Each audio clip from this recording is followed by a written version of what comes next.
sticking with us here on New York Living. Joe Masiri had an excellent question for me in the commercial break, which was... Oh, what'd you do with your cell phone when you were in school? And what was my response? Let's just say, I always forget. She's so youthful. She's young at heart. I said I'm 100 years old. She looks so young. You said, you didn't even have a flip phone. I said, dude, Not I a graduated Nokia to high play school in Snake on? 1992. Yeah. Cell phones were not even a twinkle in somebody's eye. I know. I forget. But thank you. Oh gosh, one of the topics we're going to talk about right now. So the New York City school system, as you know, is the largest in the nation. Yep. I am a product of it. I went there for elementary and middle school. Yep, I am as well. That's right. There are approximately 77,000 teachers across roughly 1,800 schools. And while the numbers give us some perspective on the scale, we're interested in what makes the boss of all those schools tick. I like it. Why she wakes up every day and proudly serves her community and her city. Welcome back, the first Latina New York City Schools Chancellor from the Bronx, New York, Melissa Aviles-Ramos. Thank you so much for staying with us. Thank you. And for being a part of the first segment. That's a little new thing here. I know. That was fun. That was fun. That was a first for me. We threw her a curveball. We put her on the spot. I don't think she knew what she was getting into over here. You rose to the challenge, and we appreciate it. Yeah. Thank you. So for folks who don't know, tell us a little bit about where you grew up. Who were some of your favorite teachers? Yeah, so I grew up in the Soundview section of the Bronx, which is southeast.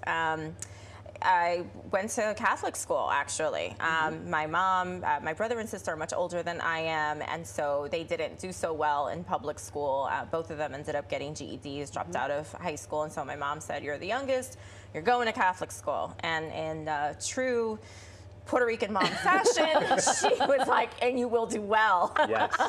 But she worked at the school. You know, I come from very humble beginnings. Didn't always know where our next meals were coming from. Mom did everything she could to make sure that we had a roof over our head and food on the table, and so she worked in the school, which was not great. Did you see her in the hallway? In the hallways, at recess. And so were your friends like, say hi to your mom? No, like... my friends were like, your mom needs to stop telling us. There's a transition phase, though. I feel like early on in your education, that's cool. And then it's like, all right, enough now, Mom. You can leave the school. So, but that's where my love of education started. And, you know, I had a lot of nuns who were not people of color. They were wonderful, but it wasn't until I got to the 7th grade that I had this teacher named Natalie Ryder, an English teacher. She was young, she was beautiful, she was a woman of color. She played music that we listened to. And I remember I told her that I wanted to be a writer, and she was like, you already are a writer. And that was so life-changing to see myself as a writer that young. And really understand the learning and the writing process, and that's how I fell in love with education. That's an awesome story. Well, it turns out it worked, right? Because now you I go. did okay. Yeah, you're doing all right. I think you did okay, My mom was scared when I told her that I was graduating with an English lit degree with a focus on medieval studies.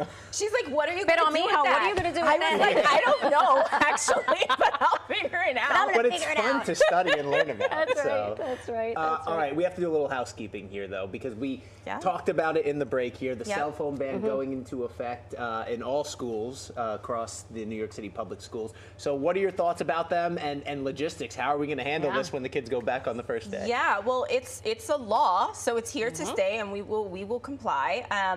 More than half of our schools already have some sort of a device restriction policy. Our chancellor's regulation was recently updated to reflect, to be in alignment with the law. But again, when I was a principal, I restricted cell phones. I used a collection method. Within the chancellor's regulation, you can use either collection or the pouches, the magnetic pouches, or storage lockers. So it's whatever works best for the school. We know one size fits all approaches in a system this large is not going to work. Right. So we want school communities to feel empowered to work with their parents and their kids to really identify the best way. And we were talking about this when I asked what you did with your cell phone. What'd you do? What'd you do? There used to be vans like outside schools, or people would put them at their bodega, and they would pay $1, and they would take care of them, and you go pick them up after school. I mean, we've had segments on this show with psychologists and people who really study adolescence, and having a cell phone is turning all of our brains to rot. So you know, limiting it during the hours of school. as a former teacher and as a parent now, it's like, okay, we see the science. Like, this is something that we need to be doing, right? Yeah, for sure. And, you know, there's also, we need to teach our young people how to use technology responsibly and to foster innovation. Right. It's not something we want to rely on for just social interaction. But during COVID, I mean, that's what happened. Yeah. That was their whole world. That's how they socialized. That's how they connected with family who weren't in the bubble. Right. That's how they learned. And so, you know, now that we're taking that away from them, we have to also censor technology for their learning. So it's a balance. Yeah, make sure we use the technology, don't have it It's use a balance, us. and I was reminded this morning that the kids who were born in 2020 are entering kindergarten. Yeah. In a few short weeks. So maybe that's like a blank slate for them. Hopefully, we'll see. I want to get to know you better. Favorite books? English lit major. I was an English lit major. I have to tell you, I love To Kill a Mockingbird. Okay. Such a great book, and I love The Diary of Anne Frank. Teaching those two books, you really see young people just develop that sense of empathy. Right. And I also, in your adult life, this is just easy night table reading. The Latino Leadership book. Yes. You know, just a little. Yeah, very light. you read it and you're like, I'm so ready for bed. There you go.